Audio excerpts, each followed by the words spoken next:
자, 이재명 대표의 아내 김혜경 씨의 법인카드 유용 의혹. 이 불똥이 지금 엉뚱한 대로 튀는 걸까요? 뉴스와이드 첫 번째 이슈는 이 내용과 관련돼 있습니다. 보시죠. 자, 개딸의 공격을 받는 김동연. 도대체 왜 절로 불똥이 튄 건가? 뭐 이런 내용이 들어 있습니다. 자, 그럼요. 어제 이 제보자 국회에서 기자회견을 했고요. 그리고 김동연 경기지사는 그 하루 전날 국정감사장에서 뭔가 관련 얘기를 꺼내놨거든요. 두 가지 영상 묶여 있습니다. 확인해 보시죠. 국민의 피와 땀이 묻어있는 혈세를 죄책감 없이 자신의 돈인 것처럼 사적으로 유용하고 절대 권력자로서 국민의 세금으로 공무를 수행하게 되어 있는 공무원을 하인처럼 보니 국민의 고충을 헤아리며 어루만져주고 민생을 생각하는 정치인이라 할 수 있겠습니까? 그 법카 사용이나 이런 여러 가지 전반적인 것에 대해서 경기도 자체 감사를 한 적이 있습니까? 이미 제가 오기 전에 감사를 다 했습니다. 감사 결과를 지금 보니까 저희 감사 결과는 최소 61건에서 최대 100건까지 사적 사용이 의심이 된다. 그래서 그 업무상 횡령 배임으로 지사께서 경찰청에 저 자료 직원이 주신 거 보시지 말고 바로 저 얘기였거든요. 그러니까 김동연 지사가 본인이 지사로 취임하기 전에 있었다라는 전제를 깔고 그다음에 뭐가 있었고 있었다. 이걸 설명을 한 거예요. 그런데요. 일단 오늘 당에서 이와 관련된 반응들이 좀 나왔거든요. 목소리 좀 들어보시죠. 그 경기도지사의 답변으로부터 드러난 걸 보고 경악을 금치 못했습니다. 어쨌든 그 사실의 진위 여부는 본인들은 아니라고 하니까 그거에 대한 것을 민주당으로서는 진위를 파악을 해야 되지 않겠습니까? 이에 대한 진위를 확인하는 절차에 적극 나서서 국민 앞에 보고를 사실대로 해야 될 의무가 있다고 생각합니다. 부분은 이제 정확히 얘기하면은 김동연 지사가 부임하기 전에 경기도 자체의 감사 결과를 이제 설명한 거죠. 그러니까 김동연 지사가 부임해서 김동연 지사가 감사했다는 내용이 아니라요. 경기도 자체 감사에서 그런 데이터들은 넘겨놓은 거다. 이렇게 얘기를 한 거죠. 민주당 자체 차원에서 뭐 조사하거나 이런 건 없는 것으로 저는 알고 있습니다. 혹시 모르겠습니다만 저는 없는 것으로 알고 있습니다.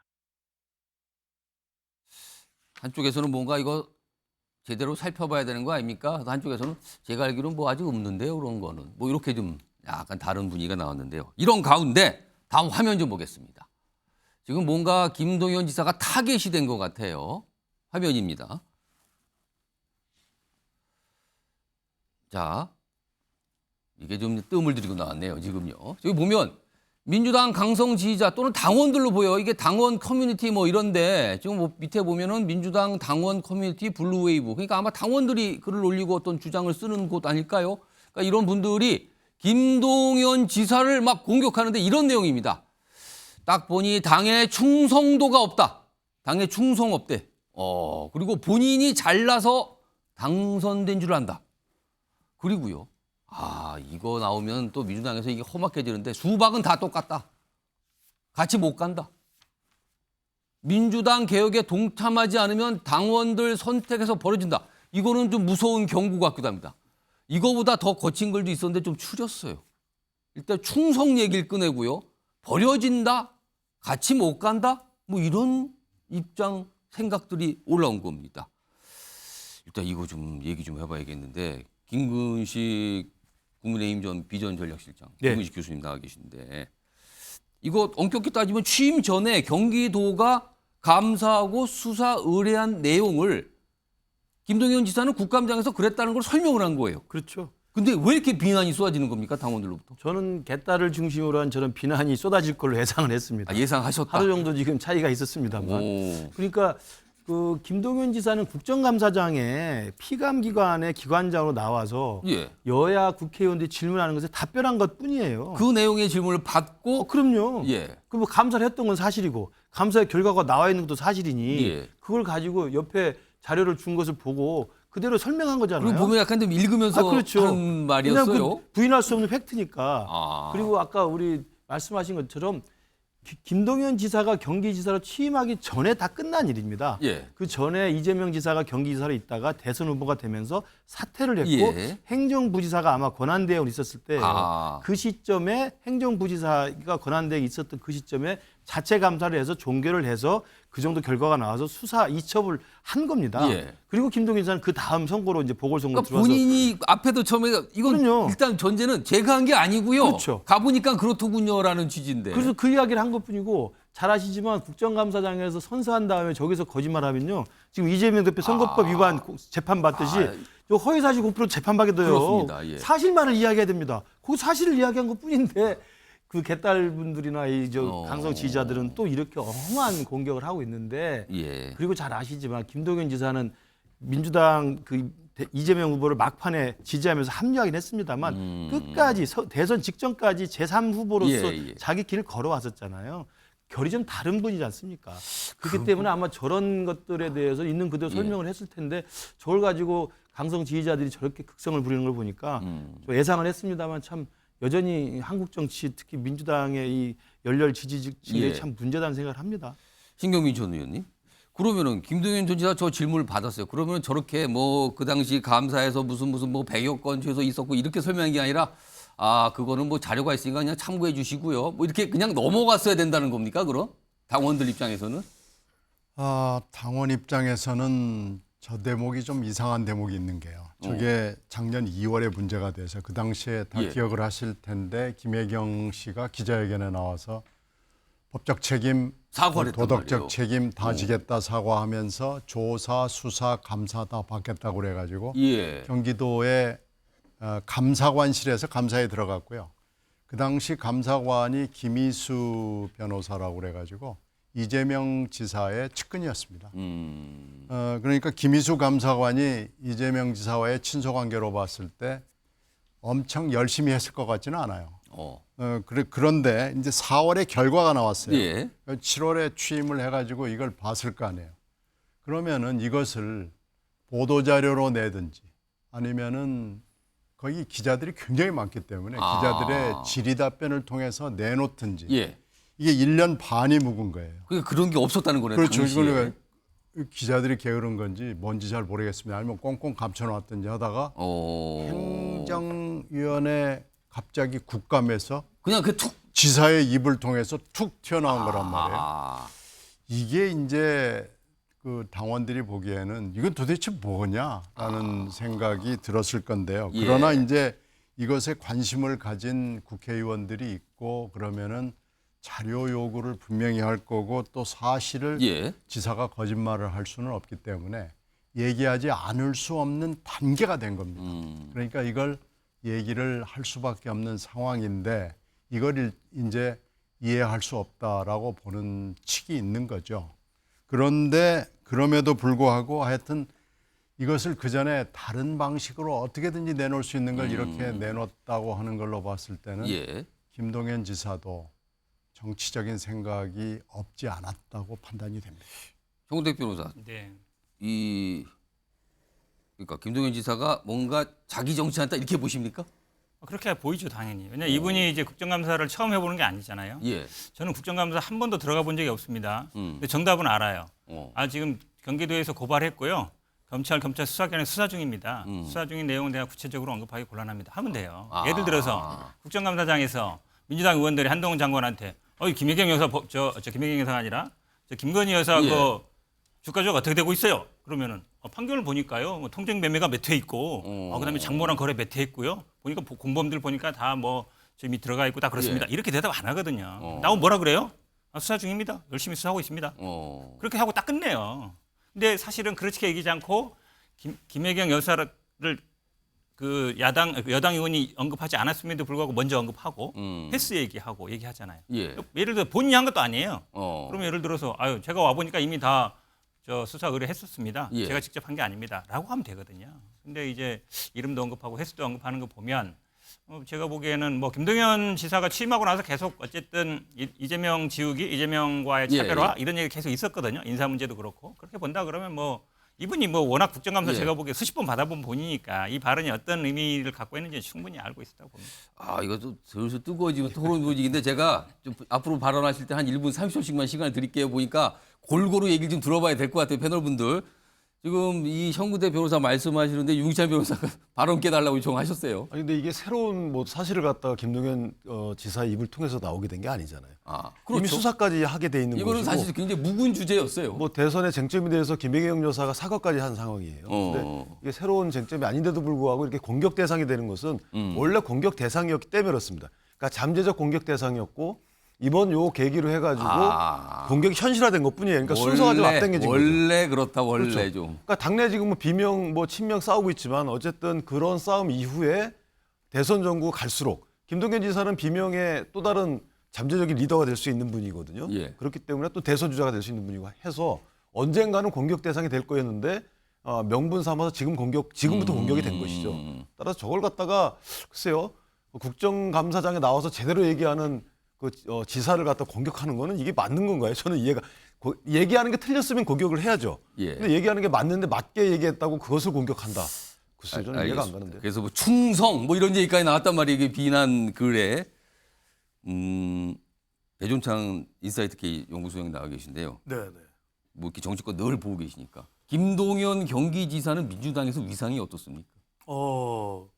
잠재적인 대선 후보죠. 잠룡이죠. 잠룡.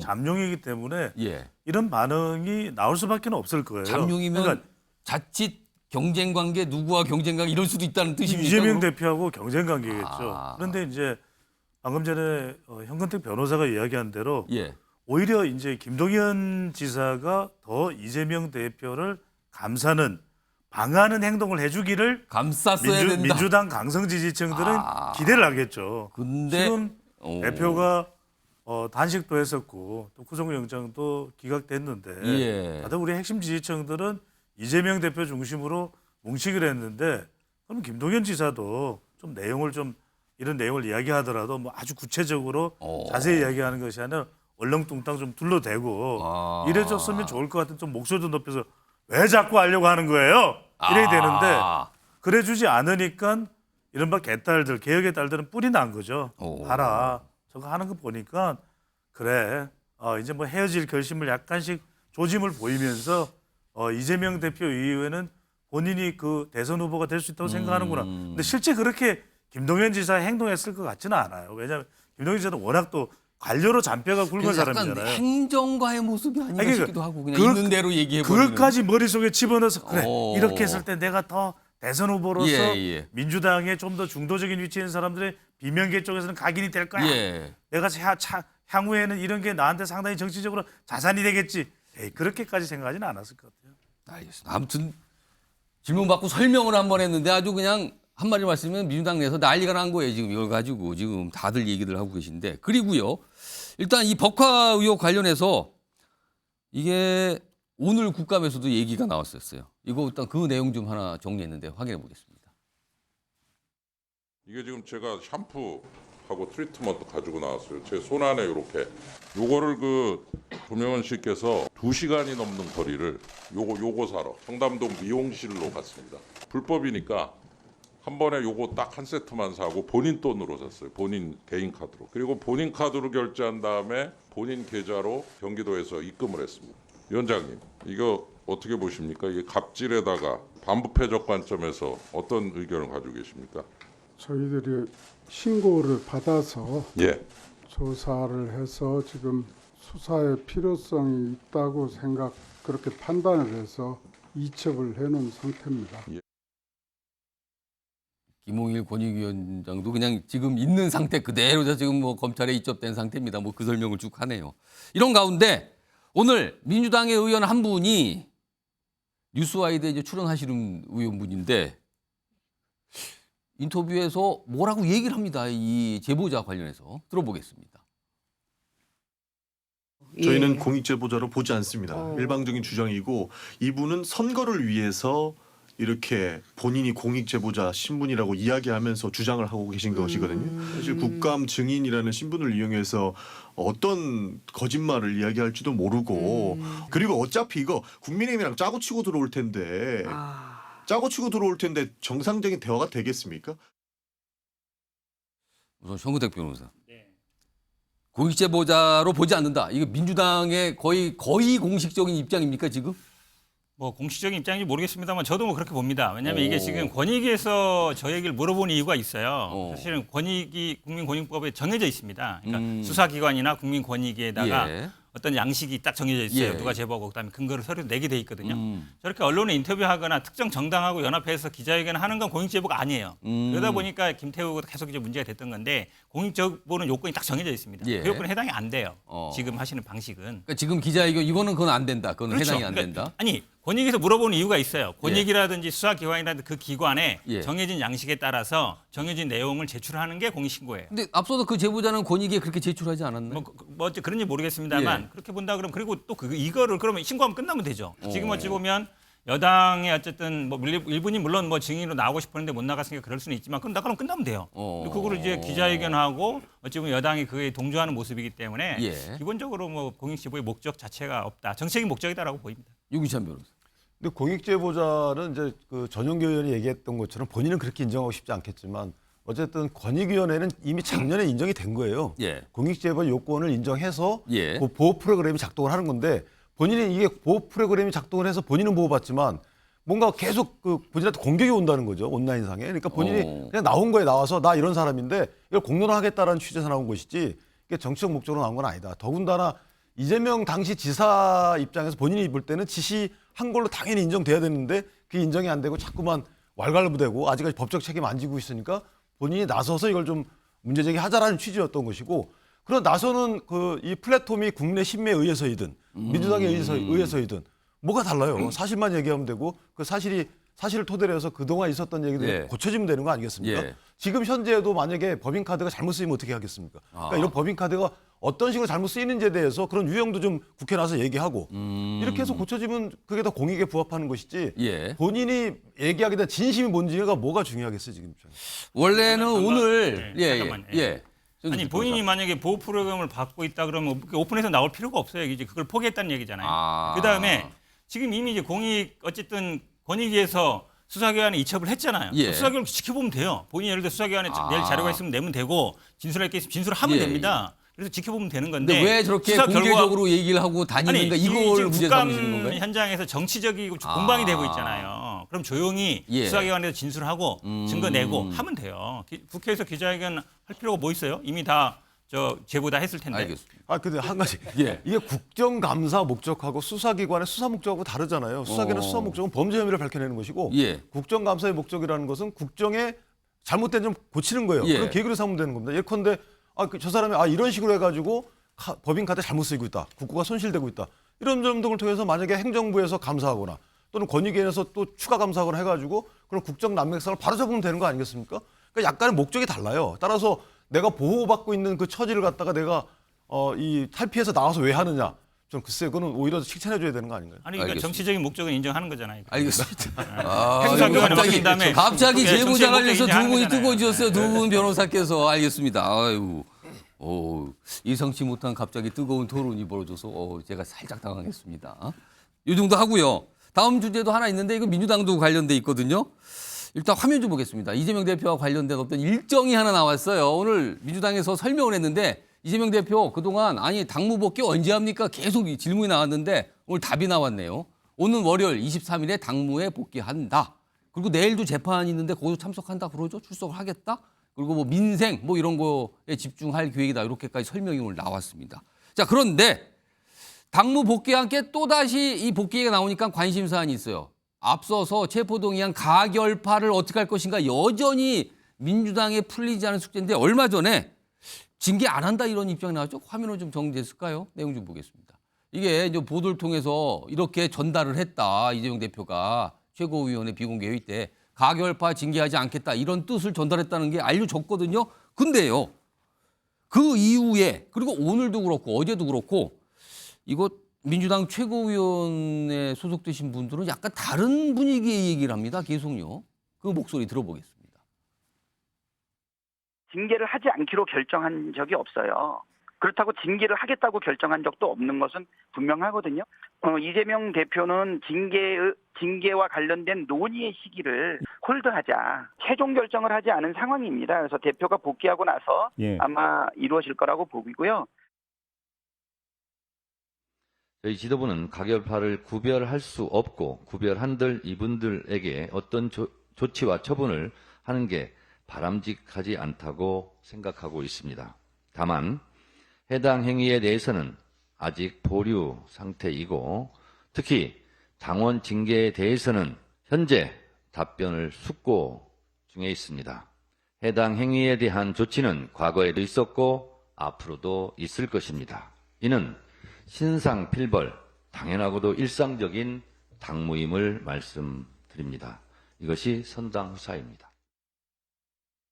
아니 듣고 보면 이게 이제 혼동스러운 거예요. 말하는 분이 다 달라요. 지금 이재명 대표는 징계 없다라고 얘기를 꺼낸 걸로 알려졌는데 그 이후에 다른 최고위원들은 무슨 소리입니까? 그런 거 결정 안 됐어요. 그리고 뭐 색출은 뭐 어렵지만 뭐 해당 행위 이거는 손 봐야 됩니다. 뭐 이런 취지가 계속 나온단 말이에요. 모르겠습니다. 지금 뭐가 고민이 있는 건지 정리가 안 되는 건지 모르겠는데 여기서 오늘 특별히 5분이 나오셨는데 5분 패널분 앞에 OX 팻말이 있거든요. 이게 질문이 이겁니다. 결국엔 민주당은 이 체포동의안 가결파를 징계할 거다라고 생각하시면 O, 징계하지 않을 것 같다고 전망하시면 X를 고르시는 겁니다. OX 들어주세요. 징계 결국에는 한다. 그럼 O, 안 한다. 그럼 X입니다. 가만있어 봐요. 지금요. X 2분, O가 징계한다가 3분이 등장을 하셨거든요. 일단 형우택 변호사께는 O를 드신 이유와 함께 이거 정리 안 되고 있는 겁니까? 지금 어떻게 할지? 아니, 다른 분들도 뭐 들고 계세요. 또 왜 질문을 해야 당내의 되니까? 어떤 방침이 확정되지는 않은 것 같고요. 근데 지금 이제 모든 언론이 가결파를 징계한다 이렇게 가고 있는데 사실 가결했는지 부결했는지 어떻게 알겠습니까? 그렇죠. 모르죠. 알 수 없는 거예요. 그러니까 사실은 가결 이꼬르 해당 행위 그거는 이제 논리적으로 성립하지 않고 그러면 이제 그 전에 해당 행위를 했던 분들 예를 들어서 뭐 대표 사퇴해라 심지어 뭐 분당된다 뭐 떠나가 이런 분들이 있었거든요. 그런 목소리 내신 분 있어요. 그렇죠. 분명히 있었죠. 이제 그런 분들에 대해서는 사실은 해당 행위 아니냐라는 얘기가 있고 그 발언은 본인들이 얘기한 게 있기 때문에 물론 그 해당 행위인지 아닌지는 이제 윤리심판에서 판단하면 되겠지만 그러니까 가결파 색출 징계가 아니라 해당 행위에 해당되는지 여부를 가려서 예를 들어서 뭐 사퇴를 요구한 거나 뭐 비대를 요구한 이런 얘기 자꾸 꺼내시는 분들. 분당 얘기하신 분도 있었죠. 그러니까 그런 분들은 계속 이제 대표에 대해서 공격하고 뭐 예를 들어서 책임져라 이런 분들이 있었기 때문에 그런 부분은 제가 보기에 징계 가능성이 남아있지 않냐라고 그러는데 왜 개인적으로는 그렇게 보고 있습니다. 그러면은 이재명 대표가 공식적으로 알려진 내용하고 최고위원 얘기는 뭐 국합, 배드캅 뭐 이렇게 역할을 나눈 겁니까? 뭡니까? 뭐 이재명 대표가 직접적으로 아마 징계 여부를 언급하지는 않을 것 같고요. 근데 이게 그렇습니다. 이제 당내 물론 뭐 내년 총선도 있습니다만 이제 당원이나 지지자들이 왜 그냥 넘어가냐라는 요구도 굉장히 많거든요. 의원들한테도 요구하는 바가 있어서 지금 뭐 최고위원이나 아니면 이런 분들도 보면 그런 요구들을 어느 정도 듣고 있는 것 같습니다. 근데 아마 결정은 최종적으로 뭐 내리지 못한 것 같고 사실은 이게 징계 여부가 뭐 당대표가 뭐 하라 마라 또 하지는 않고 윤리심판원이라는 게 독립된 기구로 있습니다. 거기서 판단할 것 같습니다. 김근식 교수께서는 반대로 X, 그러니까 징계는 없을 것이라고 전망하셨네요. 그러니까 가결파 색출이 어렵다는 건 현 변호사도 다 인정하는 거잖아요. 그러니까 가결파를 가결했다는 이유로 징계한다는 건 어불성설이고요. 그리고 또 하나는 그 이재명 대표가 지금 뭐 구속영장 기각도 됐죠. 강서구청 보궐선거 이겼죠. 자신의 당대표로서 리더십이 상당히 탄탄해요. 나름대로 지금 힘을 받고 있잖아요. 그렇습니다. 그 와중에 당무에 복귀해서 굳이 뭐 가결파들이라고 숙청해서 색출해서 징계할 이유는 없을 거라고 봅니다. 왜냐하면 징계하지 않아도 계속 제가 말씀드립니다만 그 공천 시즌에 가면 징계 방식이 아닌 자연스러운 시스템 경선의 방식으로 공천을 통해서 친명계 의원들을 향한 비명계 공천 지망생들이 다 그 접수하게 되어 있습니다. 그러니까 그런 시스템이 작동하기 때문에 당대표가 나서서 일부러 리더십에 피를 묻혀가면서까지 징계를 하지 않더라도 실제로 징계 효과에 부근가는 공천의 학살 효과가 있기 때문에 저는 그걸 좀 노릴 거라고 생각하고요. 그렇게 아마 해왔던 것이 지금까지 관리라고 생각합니다. 알겠습니다. 이쪽으로 다시 와서 신경민 전 의원께서도 징계는 없을 거라고 전망을 하셨네요. 아니 색출은 뭐 원천적으로 불가능하고요. 그리고 해서도 안 되는 짓입니다. 그렇죠. 이게 민주당이 공당이라고 얘기하는 데가 색출을 한다? 그 순간에 국민들로부터 손가락질을 받을 것이 너무 분명해요. 뭐 너네가 민주당이냐라고 손가락질하면은 할 말이 없어지는 거고요. 그러면은 사실- 아까 청문태 예. 변호사가 그럼 가결파는 건 물리적으로 그건 불가능한 거니까 예를 들어서 뭐 사퇴라든가 분당 뭐 이런 말씀을 꺼내신 분에 대한 징계 이거는 어떻게 보십니까? 친명 중에도 분당 얘기한 분이 있어요. 아. 그러면 전부 다 아. 징계할 겁니까? 그 징계 그거 쉽지 않습니다. 그리고 또 하나는 금방 김근식 교수가 얘기한 대로 정치적인 필요성이 하나도 없어요. 뭐 하려고 지금 이렇게 여건이 좋고 토대가 좋아졌는데 여기서 굳이 대표가 나와가지고 분탕질을 치겠어요? 그런 대표는 정말 바보 같은 결정을 하는 거라고도 볼 수 있죠. 그래서 대표가 그렇게 그런 머리 정도를 가진 사람은 아닙니다. 근데 대표를 너무 얕잡아 보는 거고요. 그럼 그렇게 갈 리가 없고요. 시스템 공천으로 포장해가지고 얼마든지 처절한 복수를 할 수 있고 정리를 할 수 있는데 대표가 나서서 야 한판 붙자 이렇게 할 필요가 없는 거죠.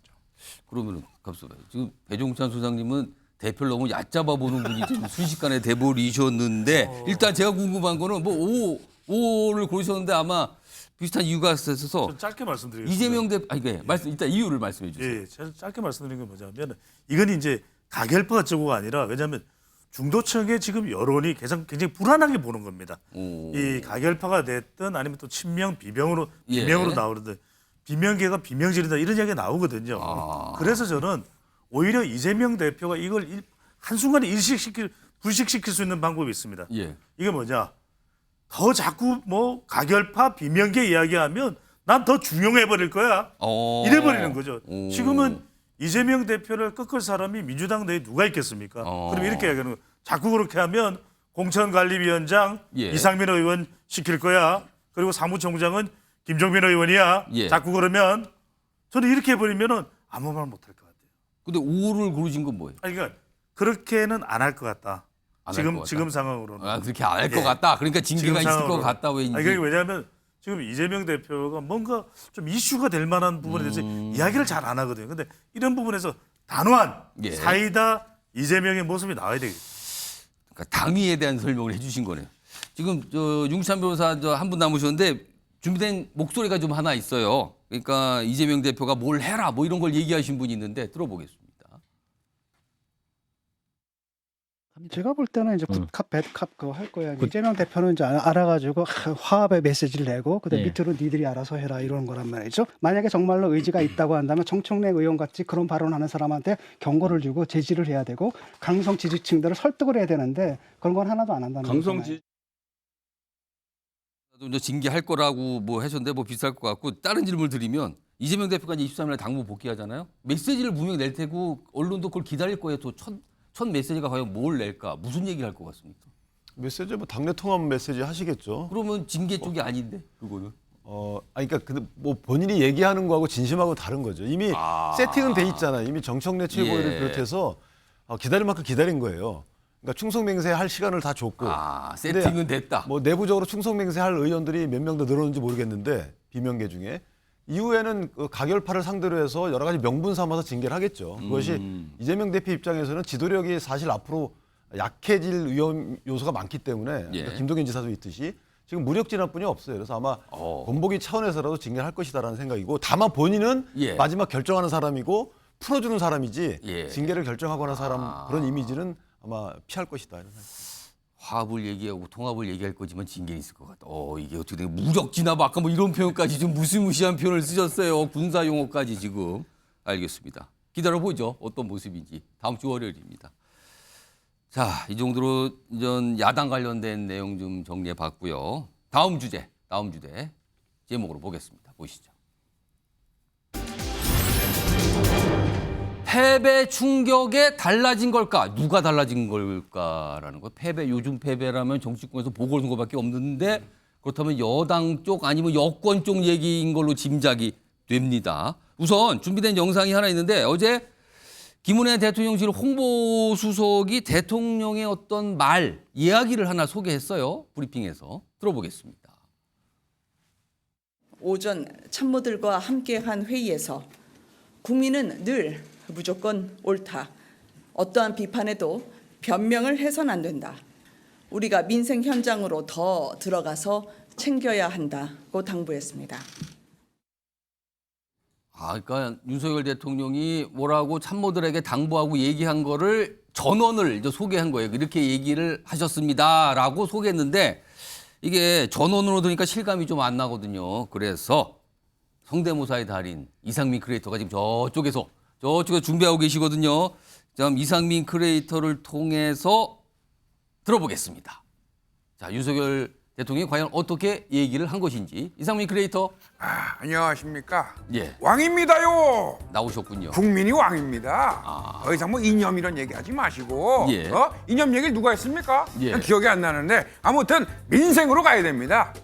민생에 집중할 때 정말 좌절하는 청년들, 국민들이 우리를 다시 봐줄 거예요. 어떻습니까? 참 그렇게 얘기했을 것 같네요, 진짜로. 쓴소리 좀 해보세요. 쓴소리 좀. 다 듣겠습니다. 근데 국민은 늘 옳다 그렇게 얘기했던데 그거 좀 한번 해주실까요? 아니 국민들이 늘 옳죠.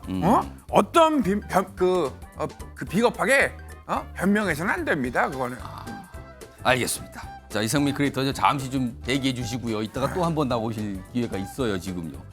저렇게 들으니까 진짜 저렇게 아니 윤석열 배종찬 대통령이- 소장은 뭐 할 얘기 없어요? 그게? 아니 궁금한 게 하나 있는데. 있구나. 갑자기요? 김한길 위원장 국민통합위원회 만찬 자리에서 네. 바로 옆자리에 김한길 위원장을 앉혔잖아요. 네. 그럼 뭐 자리 배치를 어떻게 대통령께서 하신 겁니까? 참 그거는 이유가 다 있습니다. 구경 한번 와보세요. 없을 건 없답니다. 뭡니까? 박애장터. 노래는 안 했으면 좋겠네. 박애장터 그거 만드신 분 아닙니까? 예. 국민통합 차원에서 영빈관에서 밥 먹은 게 뭐 죄가 있습니까? 또 저희를 가지고 또 질문하시는데 박애장터로 통합을 강조하니까 좋아서 옆에 앉았다. 그렇습니다. 하동과 구례가 만나야 됩니다. 우리가 민생에 집중하겠습니다. 민생 빠르게 가. 알겠습니다. 그냥 오랜만에 나오신 것도 아닌데 굉장히 약간 신이 나신 것 같아요, 지금요. 알겠습니다. 이상민 크리에이터 좀 잠시 대기해 주세요. 이따 좀 이따 또 모실 기회가 있어요, 지금. 알겠습니다. 일단 이상민 크리에이터를 통해서 윤석열 대통령이 했을 것 같은 그 성대모사 요걸 좀 들어봤고요. 성대모사 통해 들어봤고요. 앞서서는요, 김은혜 홍보수석이 국민은 늘 옳다. 이렇게 어떤 비판에도 변명 안 된다. 뭐 이런 이 설명을 윤석열 대통령이 전언을 해줬거든요. 자, 그런데 그에 앞서서 그 하루 전에는요, 윤석열 대통령이 직접 무슨 반성이라는 단어를 씁니다. 그 내용 좀 들어보겠습니다. 우리 국민통합위원회의 이 활동과 정책 제언들은 저한테도 많은 어떤 통찰을 줬다고 저는 확신합니다. 다만 그것이 얼마나 이 정책 집행으로 이어졌는지는 저와 또 우리 내각에서 좀 많이 돌이켜보고 반성도 좀 많이 하겠습니다. 오늘 참모들에게 나도 어려운 국민들의 민생 현장을 더 파고들겠다고 강조했습니다. 대통령은 이어서 용산의 비서실장부터 수석, 비서관 그리고 행정관까지 모든 참모들도 책상에만 앉아 있지 말고 국민들의 민생 현장에 파고들어서 살아있는 생생한 목소리를 직접 들으라고 지시를 했습니다. 그러니까요. 정리 좀 하면 17, 18, 오늘까지 19일 내내 반성, 그다음에 국민은 늘 옳다, 이런 거 뭐 변명 안 된다, 책상에만 앉아있고 나가서 민생 챙겨라, 이게 계속했다는 거거든요. 김근식 교수님. 네. 최근에 윤석열 대통령 오늘까지 나왔는데 최근 메시지 내용이나 분위기가 확실히 달라진 것 같습니까? 예, 달라졌죠. 그러니까 강서구청장 보궐선거 이후에 일부 우리 당에서는 이게 질선거였다, 뭐 분열하면 안 된다, 단결하자, 뭐 이대로 가자 이런 일각의 주장도 있었습니다만 저는 대통령부터 이제는 그 강서구청장 선거의 이 뼈저린 참패의 교훈을 찾은 거라고 생각을 합니다. 그러니까 그동안 대통령이 제가 사실은 대선 후보 시절이나 선대위 시절 때 봤을 때는 상당히 인간적으로 격의가 없는 좋은 면이 있는 분이거든요. 근데 이상하게 당정 관계가 수직적으로 이렇게 비춰지고 당의 주도적인 목소리나 당의 자율성이 잘 없는 상태로 비춰지면서 당이 용산 눈치만 보는 것처럼 오해가 되면서 사실은 이번에 강서구청 선거에서 많은 중도층들이 등을 돌린 거거든요. 그러니까 아마 대통령은 이제 당에게 재량권과 자율성을 줘서 당이 스스로 주도적으로 좀 목소리를 내고 아니면 아니라고 이야기를 해달라는 것이고요. 국민이 이걸 고치라고 한다면 나부터 고치고 내각도 고치고 당도 고치겠다 이런 뜻이기 때문에 저는 이제 그 선거 참패의 교훈을 정확히 찾았으니까 이에 따른 처방전으로 확실한 변화의 모습을 보일 수 있지 않을까 싶고 앞으로 변화되는 모습은 이제 김기현 체제가 2기 지도부를 만들었기 때문에 예. 2기 지도부가 이제는 눈치 보지 말고 대통령에게 또 용산에게 할 말은 하고 또 건의할 건 건의하고 문제 제기할 건 할 수 있는 그런 좀 수평적인 당정관계가 될 수 있도록 하는 것 그것이 이제 앞으로 남은 과제라고 생각이 듭니다. 지금 보시면 국민들 보기에 민주당 탓할 게 아니야. 이거 확실히 달라진 발언들이 소개가 되고 있거든요. 그리고요. 오늘 충청 지역에서 윤석열 대통령이 필수 의료 관련 회의를 주재했거든요. 근데 여기서 이제 모두 발언이 나왔는데 당초에는 이 자리에서 이른바 최근에 굉장한 쟁점인 의대 정원 확대를 뭔가 발표할 것이다. 그리고 여기서 구체적으로 늘어나는 숫자도 얘기할 수도 있다. 이런 게 예상이 됐었고 전망이 나왔었거든요. 근데 굉장히 신중한 발언이 나왔습니다. 들어보겠습니다. 지역 필수 의료를 살리고 초고령 사회에 대비하기 위해 의료 인력 확충과 인재 양성은 필요 조건입니다. 의료 혁신의 목적은 국민을 위한 것입니다. 모든 국민이 안심하고 의료 서비스를 이용할 수 있도록 정부도 혼신의 힘을 기울이겠습니다. 감사합니다. 자, 그러니까 의료 인력 확충 정도만 딱 얘기했어요.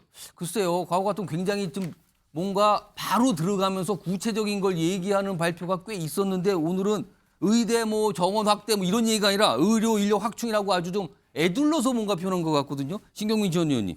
앞서 이 영상 그리고 앞에서 영상도 보고 이상민 크리에이터가 성대모사한 내용도 다 들으셨는데 최근에 윤석열 대통령 메시지 확실히 변화가 있게 느껴지십니까? 메시지는 뭐 분명히 변했죠. 근데 지금 이 쭉 봤을 때 말만 변화를 원하는 것은 지금 국민들이 아니고요. 인사와 정책으로 뭔가 좀 바뀌는 것을 보고 싶어 합니다. 근데 지금 거기까지는 아직 안 갔고요. 인사도 당정대를 통틀어서 다 해야 되고요. 특히 정책이 바뀌었다는 얘기를 지금 말만 이렇게 바꿔가지고는 안 됩니다. 이번에 강서 선거 패배도 아프겠지만은 국힘 입장에서는 마곡에서의 패배가 아마 더 아플 거예요.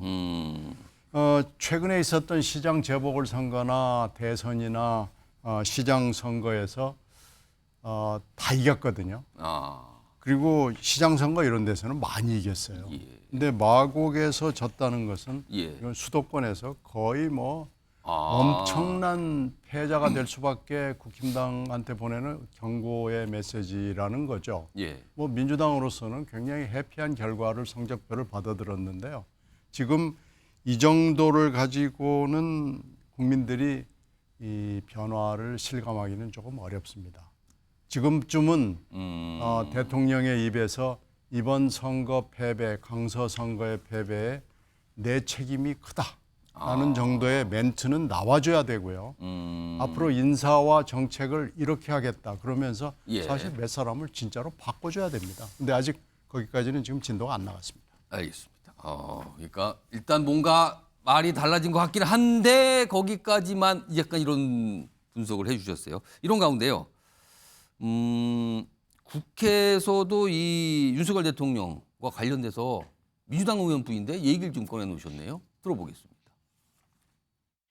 이번 강서에서 보궐선거가 있었어요.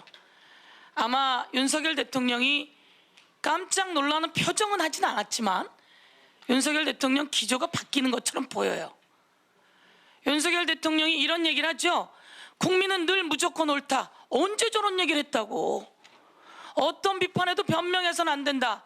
민생 현장에 더 들어가서 챙겨야 된다. 윤석열 대통령이 그렇게 이야기했어요. 얼마 전까지 전혀 그렇게 얘기 안 했죠. 이념 논쟁을 멈추고 오직 민생에만 집중해야 된다 이렇게 얘기해요. 그러면 좀 바뀌어야 돼요. 뭐 칭찬을 한 것 같기도 하고 아닌 것 같기도 하고 약간 서영규 의원이 그런 얘기인데 윤기찬 변호사 보궐선거 패배가 아무튼 뭔가 이유가 된 것 같아요. 영향을 준 것 같은데 그러면 윤석열 대통령은 강서구청장 보궐선거에서 질 것이라고는 전혀 예상하지 않았을까요? 전혀 예상 안 했을까요? 그렇게? 이기길 바랬겠죠. 그런데 질 거라고 왜냐하면 이게 데이터들이 있었던 그 선거 지역이고 그러니까 지는 거는 전혀 상상도 못할 그렇죠. 선택지였을까요? 뭐 각 정당에서 했던 여론조사 결과를 알고 있었는지 모르겠지만 어쨌든 각 정당에서 했던 여론조사 수치에서 크게 벗어나지 않는 결과가 나온 걸로 저는 알고 있어요.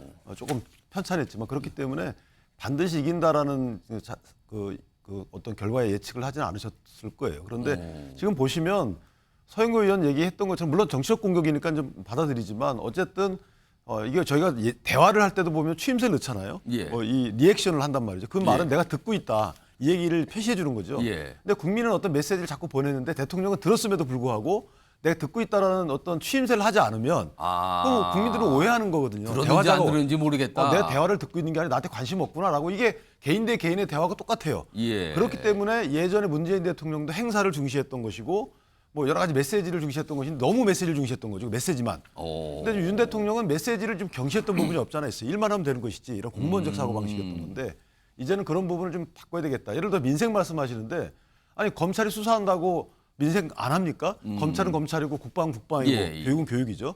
그러니까 민생은 해왔는데 내가 민생에 이렇게 신경 쓰고 있다는 부분을 국민들께 알려주는 주기적으로 알려주는 이런 어떤 메시지 전달 내지 뭐 행사 또는 자세 이런 건 필요하다. 이런 걸 아마 느끼신 것 같아요. 그래서 앞으로 그런 취지에서 변할 거고 인사 부분은 지금 국회 국정감사 및 예산 심사가 있잖아요. 그 이후에 어떤 변화가 있지 않을까라는 생각이 들고 그 인사 그런데 문제는 뭐냐면 민주당도 우리가 어떤 인사를 하든지 간에 무조건 또 태클을 걸어요. 그래서 어쨌든 그 인사가 객관적인 정량적 인사가 있는 것이 아니고 주관적 평가이기 때문에 걱정은 되지만 어쨌든 국민적 염려가 반영된 인사 기조로 이어지지 않을까라는 생각을 합니다. 정근택 변호사, 윤기찬 변호사가 민주당은 어떤 인사를 뽑아도 태클 걸 거다 그러는데 민주당에서 마음에 드는 인사의 조건을 좀 말씀해 주세요. 그럼 어떤 일단은 조건? 뭐 국민들의 여론의 지지를 받아야 되겠죠. 지금 아마 대부분 낙마하거나 문제가 뭐 부결된 분들은 국민 여론이 안 좋습니다. 일단. 그리고 뭐 물론 뭐 정책적인 능력도 중요합니다만 도덕적인 흥결도 없어야 될 것 같고요. 그다음에 지금 윤석열 대통령이 뭔가 바뀌었느냐? 저는 하나도 안 바뀌었다고 봅니다. 왜 그러냐면 하나도 안 바뀌었어요? 예를 들어서 선거 결과에서 교훈을 찾아서 차분하게 지혜롭게 변화를 찾아 나가겠다. 그거는 자기 얘기예요. 찾아 나가는 것이 중요하다. 나 말고 당신들이 좀 해봐. 이거잖아요. 그다음에 예를 들어서 국민은 늘 무조건 옳다. 어떤 비판에도 변명을 해서는 안 된다. 어떤 비난을도 감수하고 변명을 하지 않겠다. 라고 하면 내가 하는 거예요. 변명을 해서는 안 된다. 당신들 하지 마 이거잖아요. 내가 잘못하는 걸 인정하는 게 아니라 당이나 참모들 당신들이 좀 잘해봐. 내가가 빠져 있다? 그럼요. 어떤 비판인지 받겠다. 변화를 찾아 나가겠다. 그런 얘기 안 하잖아요. 엄중하게 받아들인다가 아니라 받아들여야 한다. 당신들이.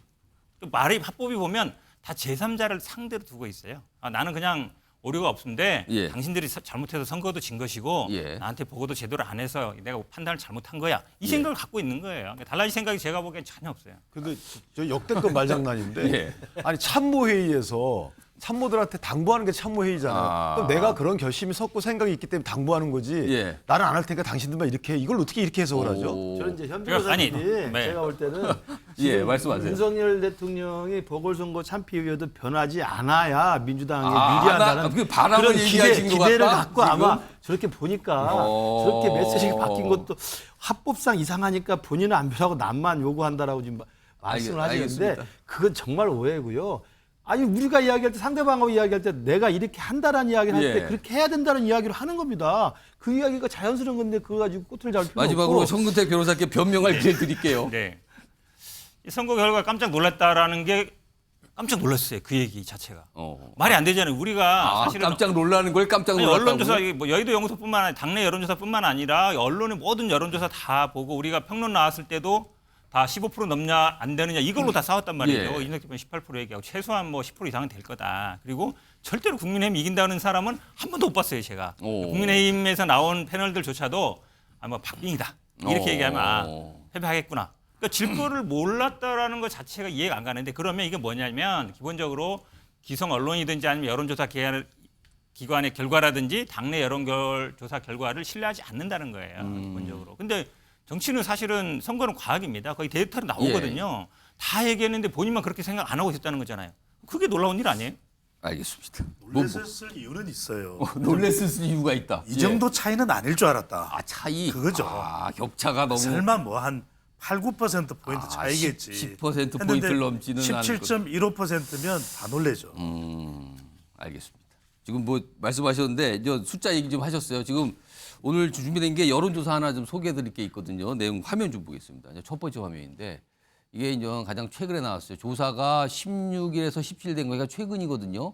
여기 보시면 내년 총선에서 어느 정당 후보에게 투표할 의사가 있으십니까? 이런 질문을 한 건데 이 그래프는 특히 전국 중에서도 부울경 BK 지역만 따로 뽑았어요. BK 지역. 숫자 좀 보시면 3주차 그다음에 그러니까 9월 말쯤 그다음에 이달 초 그다음에 이렇게 나오는데 최신 조사가 맨 마지막 건데 이전 조사는 엇비슷했어요. 저렇게 부울경이. 그렇죠. 근데 지금 국민의힘이 이번 조사에서는 뚝 떨어집니다. 절반으로. 더군다나 이제 이게 뭡니까 이거는? 아니 PK 지역은 보수 정당의 텃밭이라고도 하잖아요. 그렇게 통상 부르는 그런데 곳이죠. 최근 들어서 어떤 추세가 나오냐면 TK 지역과 비교해서 현저히 지지율이 좀 낮아진 모습이에요. 근데 이게 왜 그럴까? 그러니까 이제 PK 지역이 아주 중요한 지역이잖아요.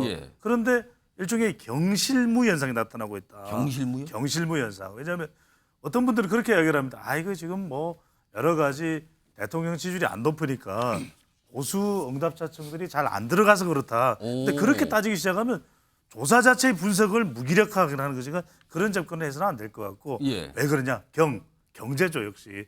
부산 경제가 후쿠시마 오염수나 이런 걸로 윤석열 대통령이 또 자주 가서 시장에서 수산시장에서 독려를 했지만 그런다고 해서 근본적인 경제 상황이 나아지지 않거든요.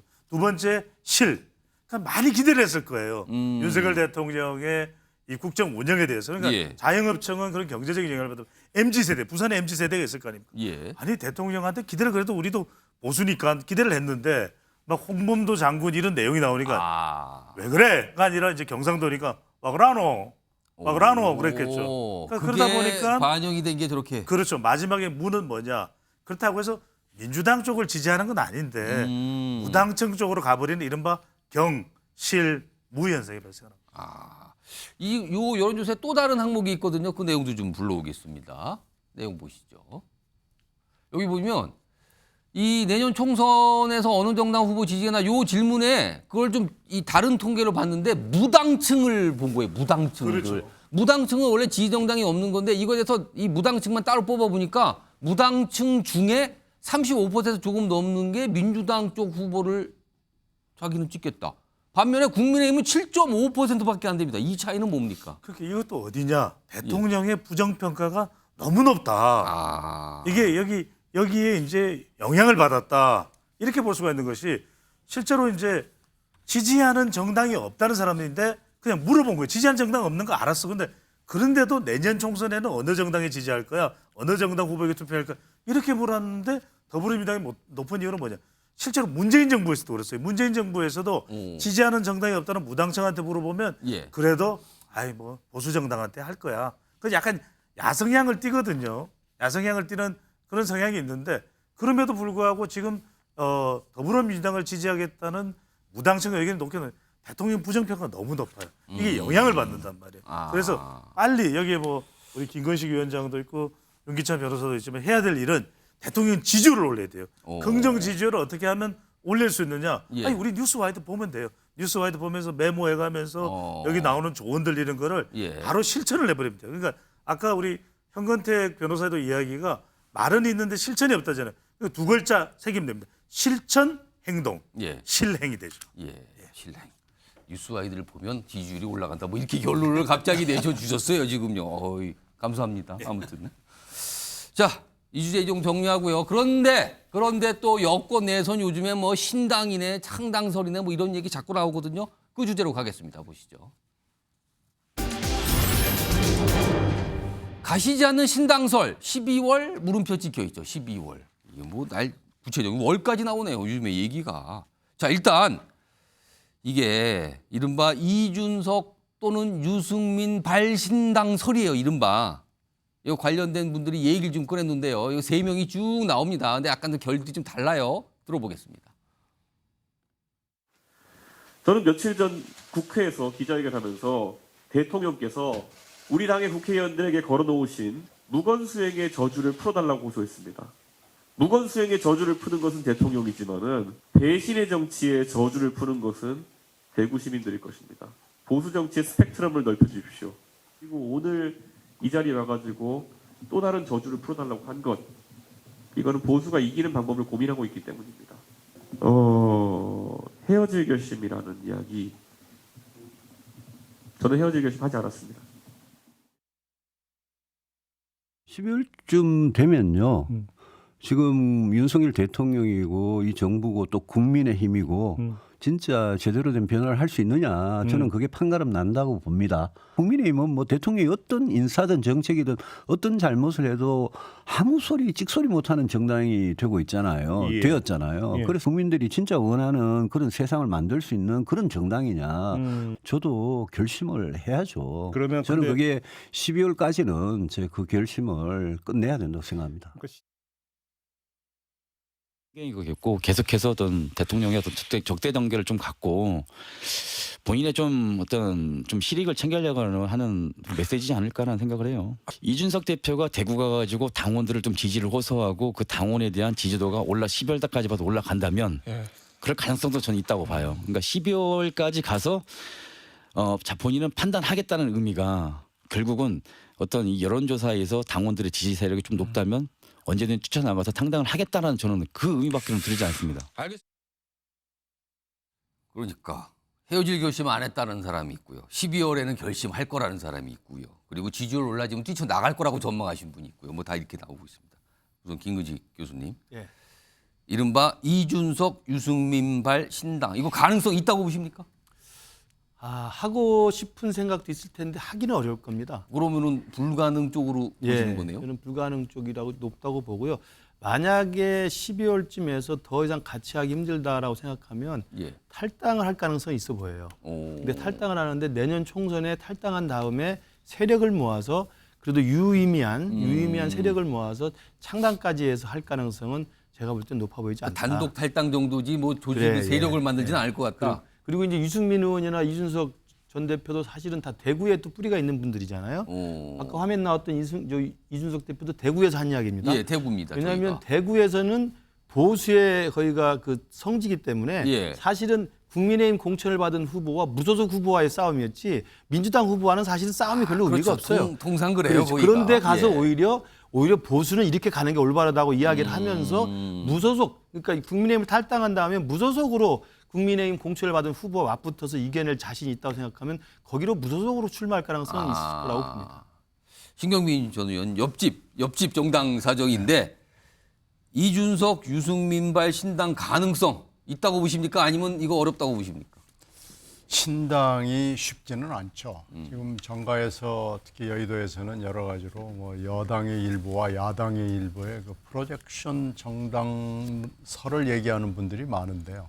일부씩 섞여서 만든다? 그것은 이제 개념적으로는 가능한데 예. 현실 정치에서는 일단 쉬워 보이지 않습니다.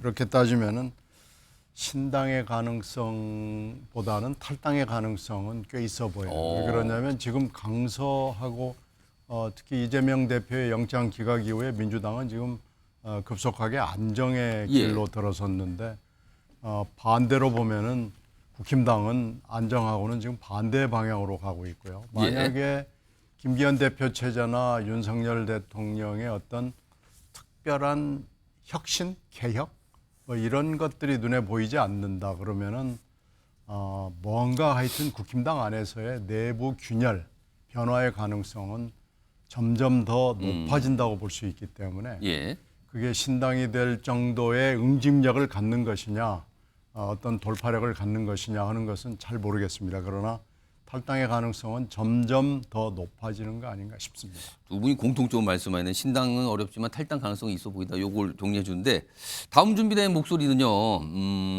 일단 이 지금 얘기하고 있는 이 신당이 생겼다는 전제를 좀 깔아야 됩니다. 그러고 나서 어떤 평가란 거거든요. 그 목소리 좀 들어보겠습니다. 만약에 이준석 대표가 나가서 유승민 의원하고 같이 신당을 차린다 어떻게 되겠습니까? 그 신당이 소위 말해서 영남권에는 영향이 안 미칠 수가 있습니까? 그러나 수도권에서는 엄청난 파괴력을 어떤 파괴력이냐? 우리 국민의힘 후보를 떨어뜨리는 엄청난 파괴력을 가집니다. 이 전 대표가 나가도 우리 당에서 빠지는 건 3에서 4%포인트 정도일 거다라고 얘기를 했다고 해요. 3에서 4포인트가 적은 건가라는 생각도 들거든요. 플러스 될 거라고 봅니다. 장기적으로. 나가면 플러스다. 네. 오. 3에서 4% 플러스 될 거라고 봅니다. 다르죠? 전망이요? 이쪽은 뭐 엄청난 파괴력, 뭐 엄청나다. 이쪽은 오히려 장기적으로 국민의힘 지지율 오른다, 나가는 게 좋다. 뭐 이거예요, 지금요. 이거 배종찬 소장님. 네. 만약에 신당, 이준석, 유승민발 신당이 생긴다라면 그 파괴력 어떻게 보십니까? 이렇게 생각을 해야 될 것 같아요. 그러면은 어느 지역을 거점으로 해서 그리고 실제 어느 정당과 한 표 차이라도 경쟁을 할까 쉽지가 않아요. 왜냐하면 지금 내년 총선은 대선이에요. 사실상. 그러니까 윤석열 대통령 대 이재명 대표의 끝장 대결에 또 한 번의 대선 같은 거다. 그렇죠. 그 이야기는 뭐냐면 여지가 없어요. 틈새가 없어요. 틈새 시장이 있어야 제3세력은 그냥 들어오죠. 양강의 대결이다. 그렇죠. 그러니까 과거에 우리가 김종필 총재의 충청권 기반의 정당에 나올 때 그때는 충청하면은 제비였지 않습니까? 이제는 펑크가 나요. 이러면서 이제 그걸 지지를 또 끌어냈던 거거든요. 근데 지금 대구 사람들이 대구 유권자들이 TK 유권자들이 이준석 전 대표를 좀 몰아주자, 표를 몰아주자 그렇게 나올까요? 왜냐하면 이건 이재명 대표 민주당과의 보수 정당의 끝장 대결이기 때문에 제3지대나 또는 신당이 파고들 틈새 시장은 거의 없다 이렇게 봐야 되겠죠. 윤기찬 변호사도 뭐 비슷한 생각이실까요? 아니면 좀 다른 의견이신가요? 글쎄요, 신당이 이게 시기적으로 그럴 시간이 있는지 모르겠고 또 하나는 신당을 하게 되면 뭐 대구 정도 생각하겠죠. 대구를 기반으로 해서 하려고 할 텐데 대구에서 신당을 통해서 선거운동하게 되면 오히려 본인들이 이득을 얻기는 어려워요. 무소속으로 나가게 되면 국내심인데 이게 애당심을 갖고 나온 것처럼 여겨져서 당선될 여지가 없지 않아 있지만 그런데 또 무소속으로 나가게 되면 본인에 대한 비례 지지율 이걸 흡수해서 의석화하기 또 어려워요. 그러니까 천화동인 정도가 같이 세력화해가지고 다 당선돼야 되는데 그게 만만치 않다는 거죠. 그런 신당으로 가야 되는데 신당으로 가게 되면 여러 군데 후보를 낼 수 있느냐? 저는 아직까지 이준석 전 대표를 추종해서 따라다니는 이런 사람들은 없다고 보거든요. 정치인 중에. 그렇다면 세력화해가지고 이 수도권의 후보를 내기는 어려워요. 그래서 윤상현 의원님이 걱정하시는 일은 일어나지 않을 것 같고 대구 지역의 문제인데 저는 신당으로 가지 않고 본인만 출마해서 당선될 가능성은 크다. 그러나 본인이 만약에 대선 행보가 목적이라 그러면 그런 식의 선택은 하지 않을 것이다. 그렇게 생각합니다. 김우식 교수님. 저는 이준석 대표가 지금 저렇게 계속 신당을 솔솔 이렇게 연기를 피우고 또 오늘 이제 아까 화면에 나온 그 MBN 화면인 것 같은데요. 그 김민수 국민의힘 대변인이 오히려 플러스가 된다. 장기적으로 올라간다 지지율. 그렇게 이야기를 하니까 그냥 보란 듯이 바로 그 SNS에 그러니까 날 빨리 제명시켜라라고 이야기를 했어요. 또 바로 반응을 보였단 말이에요. 그러니까 그걸 보면 이준석 대표는 지금 쫓겨나기를 바라는 형국입니다. 날 좀 제발 쫓겨내줘라. 제발 쫓아내주세요. 그래야 탈당의 명분도 생기고 무소속으로 대구에 와서 흡수할 수가 있는 거예요. 그러니까 신당을 창당하고 신당할 만한 세력이나 그런 경륜이나 내공이 있는 것으로 저는 보지 않습니다.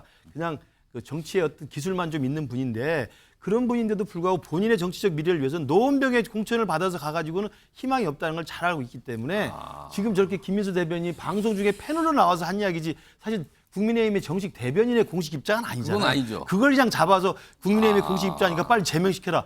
빨리 날 쫓아달라는 이야기거든요. 그래서 절대 쫓아내면 안 됩니다. 노원병의 공천을 그대로 줘야 됩니다. 왜냐하면 진짜 쫓겨나가서 나가면요. 저는 윤상현 의원의 전망에 맞다고 봐요. 수도권에서 저희처럼 싸우는 사람들은요. 2, 3% 차이로 당락에 엇갈립니다. 저는 이준석 대표 꼭 끌어안고 노원병에서 공천을 줘야 된다고 생각합니다. 정우택 변호사 지금 민주당 계시는데 혹시 민주당은 신당 속으로 바라고 있습니까? 나오면 좋죠, 민주당 입장에서. 아, 좋다는 거네요. 서울 지난번 선거요. 강남 3구 빼고 가장 치열했다는 게 용산이었거든요. 그때 표차가 890표였어요. 0.6% 차이. 1%포인트도 안 된 거네요. 됐죠. 강남 3구 빼고. 그런데 만약에 신당이 등장한다면 최소한 뭐 2, 3% 가져가지 않겠습니까? 그러면 승패 갈릴 때가 제가 보기에 강남 3부에서도 어떻게 될지 몰라요. 그리고 저는 아마 뭐 이준석 대표가 신당 창당 가능성 높지는 않다고 봅니다. 아마 본인이 무소속 출마 가능성이 있는데 근데 이제 결국 이제 대통령 지지율하고 선거법에 달렸어요. 대통령 지지율이 뭐 한 50% 넘어간다. 절대 나갈 리도 없을 거예요. 나가도 희망 없는 거 알 거예요. 근데 대통령 지지율이 30%대에 계속 있다. 그러면 이제 가능성이 열린다고 생각하겠죠. 그다음에 결국은 이 선거제도 문제인데요. 아마 이게 지금 여야 합의가 안 되면 기존의 방식으로 가거든요. 합의될 가능성이 높지 않습니다. 기존 방식으로 가면 준연동형으로 가능하지 않습니까? 그러면은 비례대표로 해서 지난번에도 보면 열린민주당이 세석 내석 이렇게 가져갔었거든요. 그 정도는 할 수 있지 않을까라고 생각할 수 있어요. 그러면 제가 보기에는 무소속과 이 정당 비례대표 둘 다 노릴 수 있는데 그러려면 다 나가야 됩니다. 후보 내지 않고서 표를 얻는 방법은 없어요. 그러면 이제 우리 서울 같은 데서 나오신 분들은 다 이제 긴장 안 할 수 없죠. 알겠습니다. 뭐 이런 얘기 방금 전에 김근식 교수님께서 절대 내보내면 안 된다, 끌어 안 된다 했는데 그런데 여기서 이준석 전 대표를 제명해야 된다고 그냥 얘기하면서 벼르고 계신 분 계시죠? 안철수 의원을 좀 모셔볼 건데 앞서서 일단 안철수, 이준석 두 사람의 설전을 영상으로 먼저 확인해 보겠습니다.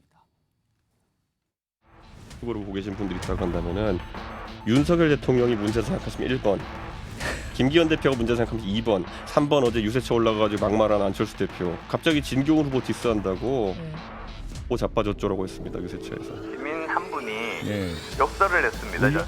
그래서 저는 GX하고 자빠졌죠 하하하 하고 이렇게 유머로 승화시켰습니다. 문제는 바로 그 다음 날 이준석이 가장 먼저 가짜 뉴스를 퍼뜨린 겁니다. 언제까지 이 응석바디가 당의 분탕질하는 것을 내버려 두시겠습니까? 당윤리위원회 이준석 제명 징계를 요청하겠습니다. 저는 아픈 사람 상대하지 않습니다. 자, 안 의원님을 모시겠는데 이상민 크리에이터가 지금 성대모사를 통해서 안 의원님 준비하고 계신데 안 의원님 나오셨죠? 제명하십시오. 아이고요. 제명해야 합니다. 알겠습니다. 지금 아직도 응석바지 이준석을 어떻게 제명 안 하고 있습니까? 김근식 교수는 끌어안아야 된다 그런데 바로 제명을 아닙니다. 뻔했어요, 제명해야 지금. 됩니다. 알겠습니다. 제명해 주십시오. 아니 지금 보니까요 안 의원님 이준석 전 대표 때문에 여전히 화가 많이 나 계신 거죠? 안 왔습니다. 어떻게 선거를 위해서 열심히 뛴 사람을 그렇게 한순간에 번호를 매겨가면서 그럴 수가 있습니까? 이건 아니라고 봅니다. 보니까 얼굴에 제명해 주십시오. 알겠습니다. 아유, 제명 얘기를 그냥 보면은 지금 이재명뿐만이 제명이 아닙니다. 알겠습니다. 이준석도 제명해야 됩니다. 알겠습니다. 방금까지 지금 패널분들과 얘기한 게 이준석 전 대표의 신당설이에요. 신당설. 그 가능성 그리고 평가하신다면요? 평가의 가치가 없습니다. 그거 제가 새정치 해보지 않았습니까? 밖에서 정치에서 성공한 사람 누가 있습니까? 정주영, 그 안철수밖에 없습니다. 겨우겨우 했는데 그게 되겠습니까? 본인은 성공했다고 꼭 얘기를 하시네요. 저 성공한 남자입니다. 알겠습니다. 자, 김근희 실장님도 뭐 하나 질문하실 거 있을까요? 제가 안철수 대표님 이렇게 뵈니까 또 오랜만입니다. 저를 두고 어딜 가신 겁니까? 너무 멀리 가신 것 같습니다. 사실 결국은 또 우리 같은 당에서 만났지 않습니까? 아무튼 오랜만에 뵙고요. 네. 근데 또 들리는 말로는 또 우리 대표님이 어디가 아프셨다고. 그러게요. 제가 알기로도 굉장히 건강하신 분으로 알고 그런 있는데. 얘기 하면 안 됩니다. 그러게요. 장모 소장 그런 얘기했다가 제가 법적 조치 예고했습니다. 저 마라톤에 취한 남자입니다. 열심히 제가 이탈리아 로마 가서도 열심히 뛰었고요. 다음 주에도 제가 마라톤 대회 있습니다. 열심히 튼튼한 심장 가졌는데 그런 질문은 실망입니다. 의원님 저도 질문 있습니다. 예. 이준석 전 대표를 안 지가 그래도 한 12년 정도 되면 이제 좀 악연을 풀 때도 되지 않았습니까? 저는 악연이라고 생각하지 않는데요. 뭐 견원지간이냐 이런 얘기도 있는데 서로 싸워야 되는데 저는 그분 뭐 관심도 없습니다. 그런 질문은 좀 그만해 주십시오. 자, 그러면 한마디로 좀 표현을 해주시죠. 응석바지입니다. 제명시켜 주십시오. 안시민들이 자꾸 제명시켜달라고 외치세요. 보고 있나 이준석? 제명당해야 됩니다. 알겠습니다. 선거를 망치면 안 됩니다. 제명 얘기를 한 10번을 하고 지금 나가시는 제명해야 합니다. 알겠습니다. 이상민 크리에이터 수고 많으셨습니다. 고맙습니다. 그러고 보니까 김근식 교수님하고 인연이 깊으신데 지금 서로 이준석 전 대표를 바라보는 시각이 아주 다릅니다. 지금요. 알겠습니다. 깜짝 놀랐습니다. 제명해야 된다 바로 나옵니다. 알겠습니다. 자, 다음 이슈는요. 여권이죠. 여권 인사라고 요새 소개를 좀 해야겠습니다. 한동훈 장관 있는데요. 요즘에요. 그러니까 한마디로 말씀드리면 뭔가 심상치 않은 모습이 있다는 거죠. 접촉면이 넓어진다고 할까요? 영상 준비돼 있습니다. 여기에 이 피해자가 아주 오래전에 장관과의 대화를 하고 싶다고 7월 달에 이 장관에게 이런 얘기를 하고 싶다라고 했는데 아직까지도 대기예요. 자, 이거 관련해서 제가 방금 말씀드린 영상을 좀 틀도록 하겠습니다. 장관님께 드리는 겁니다. 이거는 법무부 장관한테 꼭 당부하고 싶은 말이 있으시거나 하시고 싶은 말씀이 있으면. 너무 가해자를 벌하는 데만 지금 중심을 두고 있다라는 생각을 할 수밖에 없는 것 같아요. 왜 아무도 피해자한테 묻지도 않고 자기들끼리 현안에 대해서 검토를 하는지. 피해자분들에게 한 말씀 해주시죠. 법무부의 역할은 역시 가해자를 벌하는 것도 또 피해자의 편에 서는 것이죠. 그리고 피해자의 편에서 피해자의 마음을 헤아려야 한다는 말씀에는 100% 공감을 하고 많이 부족하다고 느끼셨을 것 같은데 그 점에 대해서 제가 죄송하다는 말씀 드립니다.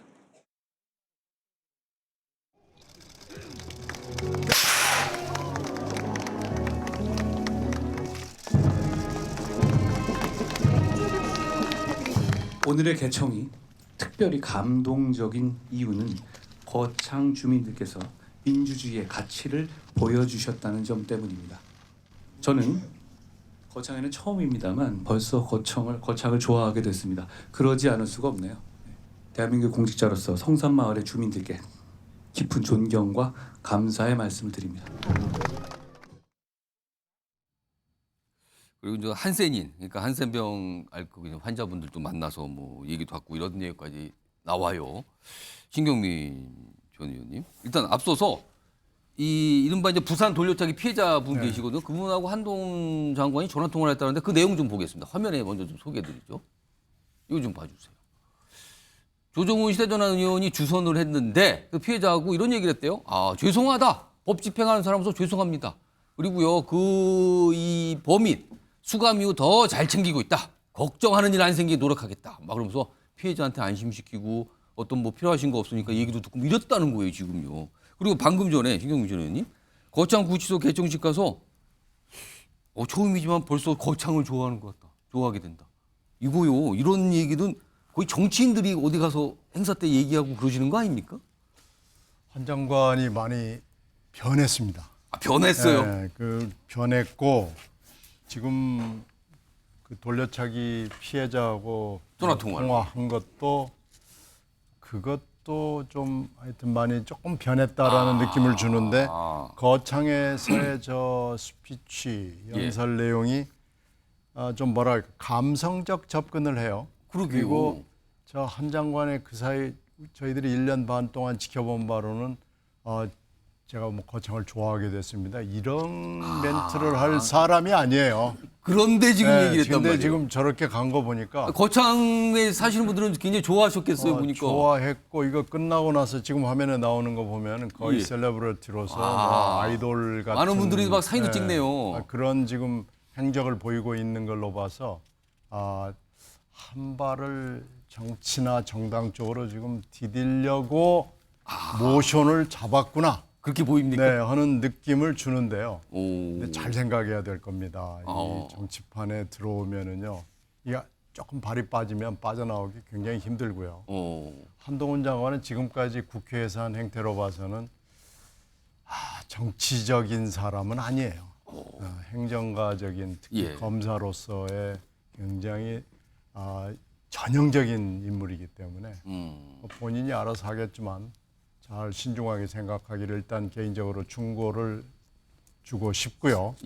지금 하는 행태는 이거 이제 얼마 남지 않았구나 하는 그런 느낌을 충분히 줍니다. 그러니까 무슨 한센인 분들 만나서 공직자로서 왜냐하면 저분들이 사실 이 거창 구치소 요걸 열리는데 굉장히 여러 가지 역할을 하셨다고 그러거든요. 그래서 이거 존경한다. 그리고 거창 처음이지만 좋아한다 나 지금 뭐 이런 얘기까지 꺼내놨단 말이에요 지금요. 이런 가운데 아까 전화통화 부산 돌려차기 그 피해 보신 분과 전화통화를 주소했다는 조정훈 의원이 한동훈 장관과 관련돼서 한 얘기가 있습니다. 들어보시죠. 굉장히 독특하지만 의미 있는 스타일이다 생각을 했고 정치적 감이 있다고 생각합니다.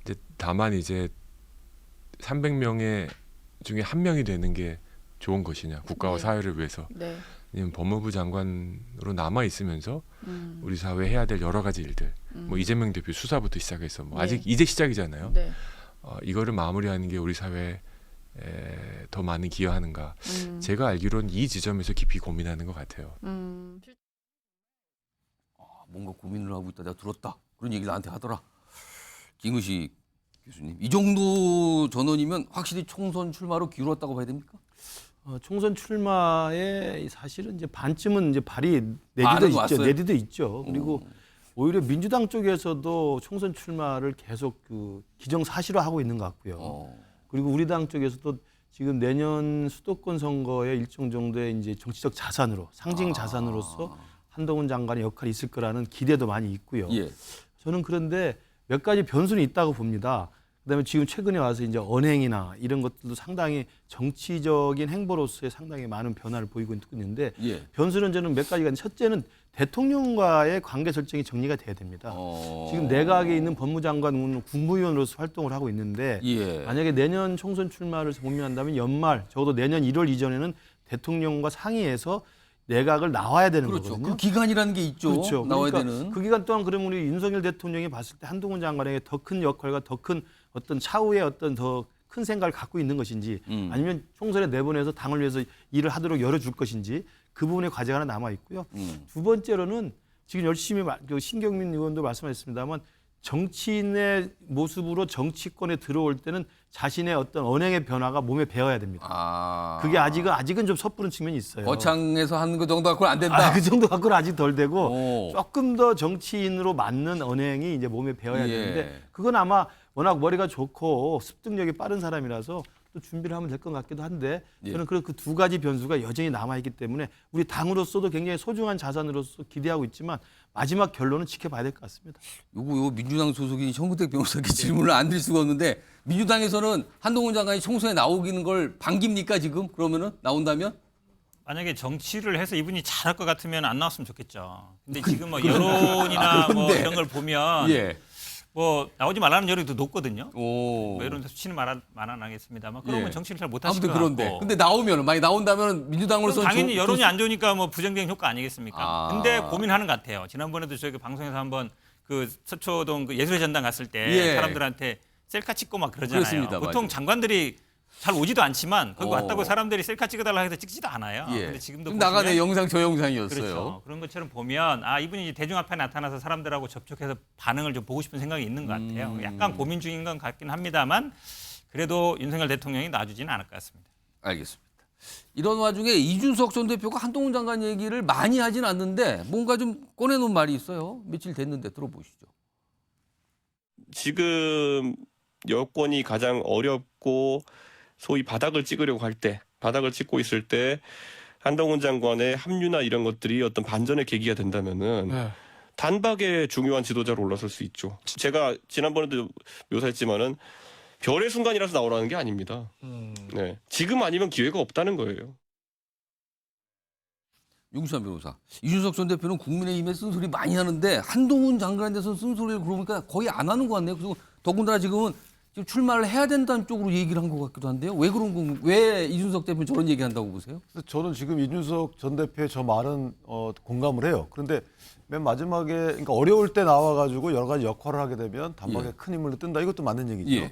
그런데 뒤에 보면 지금 아니면 기회가 없다. 지금 아니면 기회가 없다. 그럼 앞으로는 국민의힘이 상당히 좋아진다는 의미인지 그걸 좀 이해가 안 되는 부분이 없잖아요. 또는 지금이 위기인데 그렇죠. 아니면은 장관의 직에서 내려올 가능성이 그럴 상황이 아니라는 의미인지 잘 모르겠고요. 어쨌든 일반적인 말로서는 맞는 얘기죠. 이준석 전 대표의 하는 얘기가. 그리고 현재 당에서도 한동훈 전 장관에 대한 국민적 어떤 기대, 뭐 소위 말 인기 이런 거를 좀 크게 치고 있는 입장이라서 전 장관이라고 하셨어요? 벌써 총선 장관. 그렇기 때문에 한 장관이 당 입장에서 보면은 출마해주길 바라는 입장 아닐까요? 그런 생각이 들고 다만 본인 입장에서 보면 이제 본인의 예정한 행보가 있을 거 아니겠습니까? 그 행보를 고려해서 본인 입장을 정하겠죠. 그래서 두 입장이 맞아야지만 출마가 되는 거라서 저는 개인적으로 출마할 가능성이 좀 더 크지 않을까라는 생각은 해요. 그리고 또 하나는 이준석 전 대표가 했던 얘기는 향후 지방 선거 일정을 고려한다 그러면 뭐 한동훈 장관이 예를 들어 국회의원을 하고 나서 그다음에 또 어떤 행보가 있어야 될 거 같잖아요. 그러면 광역자치단체장 가게 되면 그 해당 광역자치단체가 비어야 돼요. 그렇겠죠. 경쟁이 치열하지 않아야 예, 되는데 예. 그렇다면 예를 들면 서울시장을 예를 들면은 서울시장이 현재 오세훈 시장이 이제 5선인가제 가시잖아요. 본인 출마하신다고 하지만 일반적 국민적 시각에서 볼 때 대선으로 갈 것이다. 그때 마침 비거든요. 있으니까요. 예. 그러니까 지금 가장 좋은 시기라는 거죠. 이준석 대표가 볼 때는. 그런 것까지 감안을 한다면 지금이 기회다. 그렇게 해석을 하면 저는 이해가 되고요. 그렇군요. 이거 마지막 김구희 소장님께 짧게 이준석 전 대표는 한동훈 장관한테 쓴소리 잘 못 들어보셨죠? 한동훈 장관 뭐 비판하는 거는. 그렇습니다. 왜냐하면 한동훈 장관과 직접 1대1로 맞부딪혀서 각을 세우면 정말 볼만할 거예요. 근데 그런 건 아닌 거죠. 이준석 대표와 한동훈 장관이 설전을 벌인다? 대한민국 최고의 설전이 될 거라고 생각합니다. 예. 김의겸 의원과 한동훈 장관 하면 번번이 김의겸 의원이 이제 역량에 딸려서 해야지 않습니까? 근데 이준석과 한동훈 장관이 어떤 그 이슈를 가지고 또는 정치적인 또 개인적인 설정과 논쟁을 벌인다면 정말 피 튀길 거기 때문에 이준석 대표도 한동훈 장관은 좀 피해가는 입장인 것 같아요. 한동훈 장관은 본인과 관련된 이야기가 아니면 사실은 언론에다가 남을 공격하지 않습니다. 예. 본인과 관련된 공격이 먼저 들어오거나 질문이 있을 때만 하는 것이지 그렇지 않으면 하지 않기 때문에 지금 둘 사이의 진검승부는 아직은 우리가 보기 힘들다. 그러나 싸우면 간단치 않을 것이다. 이런 생각이 듭니다. 대단하겠는데요. 만약에 서로 이렇게 대립 관계가 돼서 막 설전을 벌이면 어마어마하겠습니다. 알겠습니다. 자, 다음 주제 넘어가겠는데요. 역시 제목이 준비되어 있습니다. 화면 보시죠. 마약 투약, 181회, 프로포폴부터 해서 종류가 많이 나왔죠. 근데도 불구속 기소. 이건 뭡니까? 이런 제목이네요, 지금요. 일단 화면 좀 보겠습니다. 화면 좀. 여기 보면 이게 이 유아인 씨 사실은 이 마약 투약 혐의 때문에 그냥 엄청나게 파장 파문을 일으켰잖아요. 근데 구속영장 2번 기각됐고요. 오늘 불구속 기소가 됐대요. 결국에는.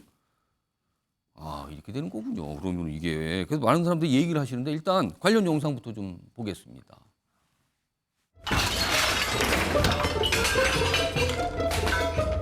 죄송합니다. 계속 큰 심려를 끼쳐서 다시 한번 정말 죄송합니다.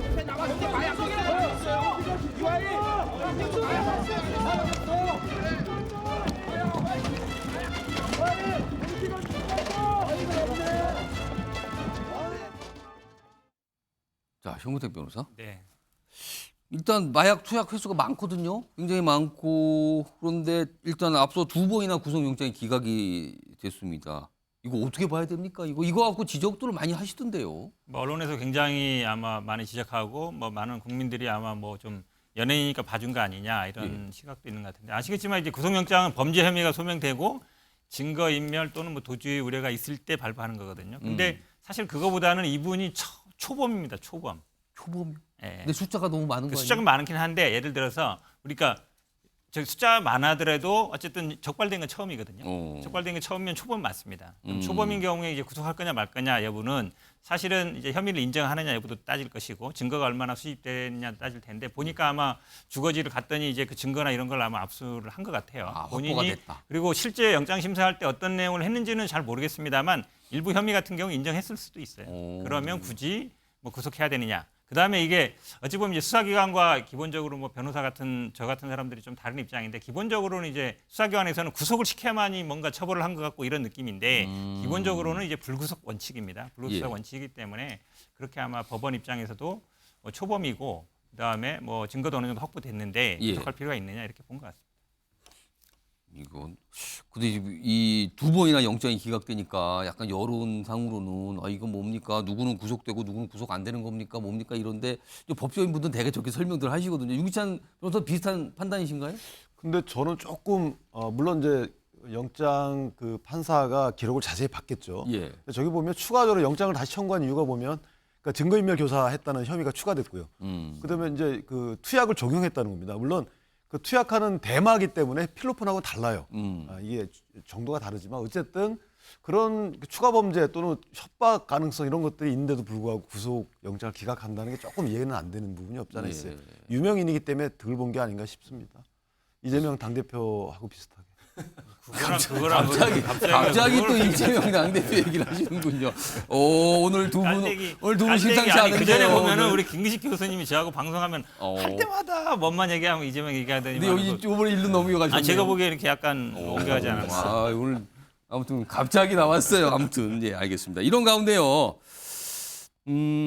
사실 마약 관련하면은 이분 얘기도 많이 하세요. 이제 남경필 전 의원의 아들 얘기 많잖아요. 이게 뭐 구속도 됐다, 뭐 처벌도 받고 있다, 뭐 이렇게 나오는데 일단 관련 영상이 좀 있습니다. 들어보시죠. 처음에는 본인이 자수를 했어요. 처음엔 자수. 자수를 2번 했거든요. 네. 2번 했는데 자수를 하는 건 이런 거죠. 저 혼자 못해요.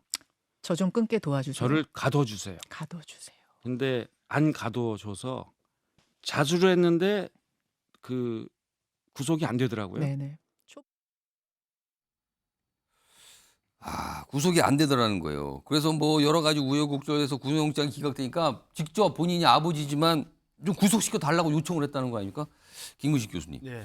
구속이 그러니까 마약을 단절할 수 있는 효과도 있는 거네요. 그러면 본인이 정말 마약이라는 게 이게 중독성이잖아요. 예. 중독성이 있어서 자기도 몰래 또 하게 되는데 하고 나면 또 후회한 거겠죠. 그러면 내 스스로의 의지로는 끊을 수 없으니 나를 인신을 구속해서 구치소에 구속 수감을 하면 마약을 하고 싶은 생각과 유혹이 있어도 할 수 없는 거 아니겠습니까? 지금 남경필 전 의원의 아들은 본인이 그렇죠. 신고해서 했는데 그게 안 됐대요. 안 기각이 되니까. 됐다는 거예요. 그래서 또 아버지가 결국 신고해서 이제 결국 아버지 신고가 구속이 됐는데요.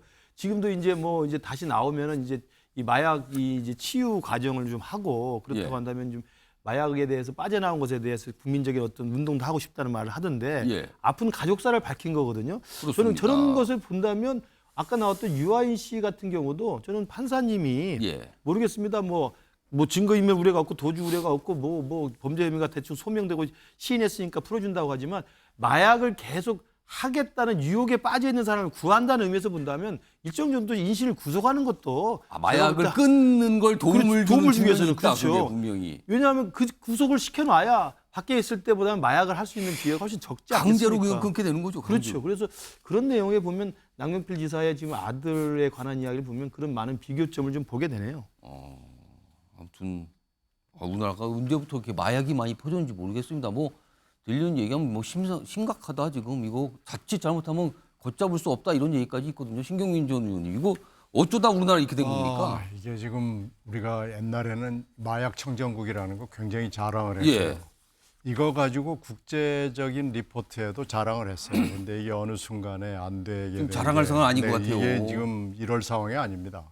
그러니까 지금 현재 마약이 일단 종류가 많아졌고 싸졌고 유통이 굉장히 쉬워졌고 하는 여러 가지 것이 최근에 급속하게 진전이 되면서 우리가 단속이 약간 느슨했던 틈을 이용해서 마약 유통망이 한국을 이용을 하게 된 것들도 그러면서 이제 흘러 들어오고 거쳐가는 겁니까 우리나라를? 거쳐가면서 우리나라에 또 많이 유통이 되기도 하고 이러면서 사태가 더 나빠졌는데요.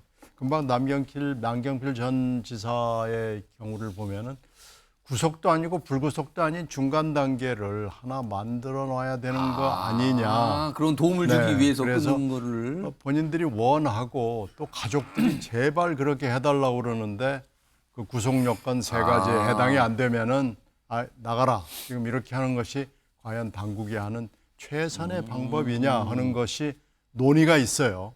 근데 이러려면은 이제 여러 가지 법을 또 손봐야 되고 시설도 또 손을 봐야 되고 이러기 때문에 그게 지금 빨리 진행은 안 되는데요. 필요성은 지금 굉장히 높아졌고 이걸 뭐 정부건 국회든 아니면 정부와 국회 가치건 간에 빨리 뭔가 조치를 취해야 될 필요가 높아지고 있습니다. 중간 단계로 뭔가 좀 있어요. 이게 마약 사범은 다른 범죄가 또 특수성이 있기 때문에 이런 게 좀 필요성이 나오나 봅니다. 알겠습니다. 다음에 등장하는 이분 도대체 왜 그런 걸까요? 라는 질문을 지금 많은 분들이 하고 계실 것 같은데 일단 관련 영상을 보면 좀 아실 수 있습니다. 보시죠. 변호사 자질도 없고 자격도 없고 변호사로서 직무도 제대로 해본 적이 없는 사람이 왜 변호사를 이 땅에서 해야 됩니까? 자기의 잘못을 인정하고 송구하다고 계속 다른 언론에 얘기를 했죠. 근데 경경에는 오지도 않았어요. 5년짜리 제명 그거 하기가 그렇게 어려운 건가요? 이런 짓을 했는데도 우리 주원이를 2번 죽였고 저를 죽인 겁니다. 그러니까 이게 이른바 권경의 변호사, 뭐 소송 노쇼 이렇게 표현되잖아요. 화면 좀 보겠습니다. 일단 뭐 사건 내용이 좀 몇 달 됐는데 학폭 관련된 이거를 소송을 담당을 한 거예요. 근데 이 피해자 쪽 소송을 담당을 했거든요. 근데 변호사 3회 불출석으로 그냥 패소가 돼버린 거예요. 1심에 이겼는데. 그래서 아예 패소 확정이 돼버렸어요. 그리고 뭐 이게 논란이 되니까 9천만 원 각서 제출로 잠적했다. 그리고 나서 지금 뭔가 절차가 진행되나 봐요. 다음 화면 좀 보겠습니다. 윤규찬 변호사, 지금 이게 무슨 소리입니까? 지금 저기 나와 있는 게? 저게 이제 그 소를 당한 거죠. 그러니까 유족 부모님께서 권경의 변호사가 소송을 권경의 당한 변호사하고 그 해당 소속된 법무법인을 상대로 해서 손해배상 소송을 제기한 거예요. 예. 근데 그 소장이 오게 되면 답변서를 냅니다. 예. 그 답변서에는 통상 그 이 청구 취재에다 답변에다가 기각해달라고 씁니다. 의례적인 답변, 예. 의례적인 답변. 그러니까 내용에 보면 이제 뭐 인정할 부분 인정하고 본인이 또 피해를 입었다고 주장하는 것은 부모님이 일방적으로 국민께 이런 사실들을 알렸기 때문에 여론이 그래서 본인이 이제 피해를 봤다는 건데 이게 법률적 시각에서 보면 뭐 저런 주장도 가능하긴 해요. 그러니까 예. 상기하고 싶은 거죠. 예. 이걸 이제 소위 우리가 퉁치고 싶은 부분이 없잖아 있는 거예요. 그래서 어느 정도 상기하고 나머지 부분을 제가 드리겠다라고 하는 식의 주장으로 읽히는데 예. 저것이 이제 언론에 공개돼서 일반 국민들이 볼 때는 좀 가당치 않아 보이죠. 왜냐하면 어느 자식을 잃은 부모님하고 그러니까. 비교해 보면 정신적 충격이라는 게 얘기를 끊을 입장이 아니잖아요. 그러나 소송에서 오고 가는 그 소송 자료에는 이제 저렇게 쓰이는 거거든요. 그래서 저 부분이 어쨌든 언론에 공개돼서 또 권경의 변호사가 다시 한번 지금 정직 상태입니다. 올랐는데 문제는 뭐냐면 정직입니까? 징계가 들어가 있습니까? 지금? 예, 확정됐어요. 1년 징계입니까? 1년입니다. 예. 1년 정직. 문제는 이제 1심에서 일부 인용받아서 원래 5천만 원을 부모님 받게끔 돼 있었어요. 근데 쌍방항소를 했는데 예. 항소심에서 이제 안 나가게 되면 이게 치아 간주가 돼서 그렇죠. 그럼 1심에서 이긴 것도 없어져 버린 거예요. 그렇습니다. 그러니까 이제 더 부모님께서 화가 나셨던 건데 권 변호사의 얘기는 그겁니다. 이게 대법원 가서 또 바뀔 확률까지 감안하면 이 정도 액수가 적정하다라고 아마 그런 액수를 제시했을 겁니다. 그쪽 변호사가. 그래서 약간 기술적인 부분인데 그런 부분들에 대한 유족의 정서에 비춰보면 좀 그 이해가 안 되는 부분이 없지 않아 있다고 아마 그렇게 여겨질 겁니다. 오늘 나온 반응 좀 다시 한번 좀 볼까요? 예. 나도 정신적 충격을 입었다. 손해배상 청구를 기각해달라. 법원에 답변을 제출했다. 현근택 변호사. 네네. 지금 정직 1년 나왔다는데 뭐 변협에서 징계가 뭐 솜방망이래만 그러는 거 아니냐 뭐 이런 시각도 있는데 그렇습니까? 이거 어떻게 봐야 됩니까? 변호사한테 그걸 변협의 처벌을 물어보니까 사실은 저도 좀 약간 당황스러워 하시는군요, 지금 변호사. 뭐냐면 예, 이런 경우가 종종 있습니다. 이게 불출석인 경우가. 이게 워낙 뭐 사회적으로 민감한 사건인데 물론 이게 1심에서 저는 5천만 원인지 5억인지 정확히 모르겠어요. 5억이었나요? 5천만 원이었습니까? 5천만 원 했으면 아마 이제 2억 청구한 게 어느 정도 위자료 1억에다가 아니면 받을 수 있는 금액에 뭐 이자까지 이제 계산한 것 같은데 사실은 실수한 거죠. 왜냐하면 이제 안 나간 거기 때문에. 그러니까 세 번이나 안 나갈 수가 그렇죠. 있나요? 안 나가면 이제 항소 취하가 돼버리기 때문에 당시 이제 어찌 보면 그걸 뒤집을 방법이 없거든요. 그러니까 아마 지난번에 각서도 써준 것 같고 이런 거다 그러면 뭐 제가 보기에 보상 안 해줄 방법은 없는 것 같고 지금 뭐 조정이라 하지만 결국은 아마 서로 합의가 안 되면 판결로 가는 거거든요. 판결에 갔을 때도 아마 지금 원고 측이 청구하는 금액 뭐 전부는 아니지만 많이 받아들일 가능성이 높다고 봅니다. 근데 저게 그러니까 저희도 변호사지만 조금 이해 안 되는 부분은 두 번 안 나가면 이게 이 소가 취하 간주가 돼요. 그런데 다시 신청하게 되면 길을 한 번 더 잡아주거든요. 그럼 잡으면 됐을 거 아니에요? 근데 잡았어요. 근데 그 길에 안 나간 거예요. 그걸 또 안 나갔어요? 그래서 세 번이거든요. 그 잡은 건 뭐예요, 그러면? 그러니까 권 변호사 측에서 신청해서 잡은 거예요. 그럴 때는 나갈 의지가 있었던 거잖아요. 그렇지, 다 알고 계셨던 건데 뭐 사유가 있겠지만 어쨌든 그래서 세 번 안 나간 거기 때문에 그건 조금 이해가 안 돼요. 김은식 교수님은 이거 어떻게 보세요? 특히 이제 권경의 변호사의 저 사건이 많이 파장을 일으킨 것은 조국 흑서 저자 중에 한 분이었잖아요. 거기가 나오는군요. 그렇죠. 거기에 그러니까 또 진보 진영에 있다가 문재인 정부와 조국 전 장관의 이 이중적인 행태에 분노하면서 사실은 진보 진영에 대해서 큰 쓴소리를 하고 나오신 분들이잖아요. 그 중에 한 분이란 말이에요. 그러니까 권경의 변호사가 그런 나름대로의 정치적인 어떤 정당성과 상당한 그 파장과 입지를 가지고 있는 분인데 정작 본인이 변호사로서 최소한 해야 될 업무와 자기 기본 업무를 안 한 기본 업무에 거예요. 대해서 저기 소홀히 했다고 그러니까 다들 놀랬죠. 그래서 도대체 무슨 일이 있는 것인가, 또 무슨 정신적인 무슨 고민거리가 많으신가 뭐 그런 거지만 아무리 이해를 하려고 해도 3번이나 안 나간 것. 그리고 이후에 지금 조정 과정이나 지금 여기에서 소송을 또 거니까 여기에 대해서 기각시켜달라고 답변서를 쓴 것에 대해서는 저희들이 봤을 때 상식적으로는 좀 납득이 되지 않아서 좀 안타깝긴 합니다. 신경민 전 의원님 뭐 한 말씀 해주시죠. 이거 참. 이건 뭐 일단은 상식으로도 안 되고 예. 뭐 이게 공판을 3번씩이나 안 나오고 이미 마지막에는 기일을 다시 본인 손으로 그런데도 또 안 신청하는데 나가고, 또 안 나오고 그걸. 이건 뭐 입이 10개 100개 있어도 할 얘기가 없기 때문에요. 이 부분에 대해서는 이건 권 변호사가 생각을 다시 하는 게 좋을 것 같고요. 이걸 가지고 뉴스를 다뤄야 되는 사람들도 저희들도 참 이게 이해도 안 될 뿐만 아니고 얼마나 저 가족들이 가슴이 아플까 하는 그런 일말의 동정심이 나지 않을 수가 없는 사안이에요. 그래서 이거 가지고 더 이상 좀 얘기를 안 했으면 좋겠습니다. 정 대표는 한 20초 남았어요. 뭐 말씀하실 거 어쨌든 있을까요? 각서를 쓴 게 있고 예. 신고하는 금액이 있기 때문에 죄송하다 하고 본인이 얼마 정도를 물어주겠다 이렇게 조정가서 하는 게 낫지 이걸 굳이 계속 재판을 진행할 필요는 저는 없다고 봅니다. 그럼 오히려 더 좋지 않다, 여론 안 좋다 이런 겁니다. 더구나 이게 학폭 사건이라서 더 주목을 받았었거든요. 그리고 굉장히 사회적으로 또 인지도가 있으신 변호사라서 또 주목을 받았고요. 이런 내용입니다.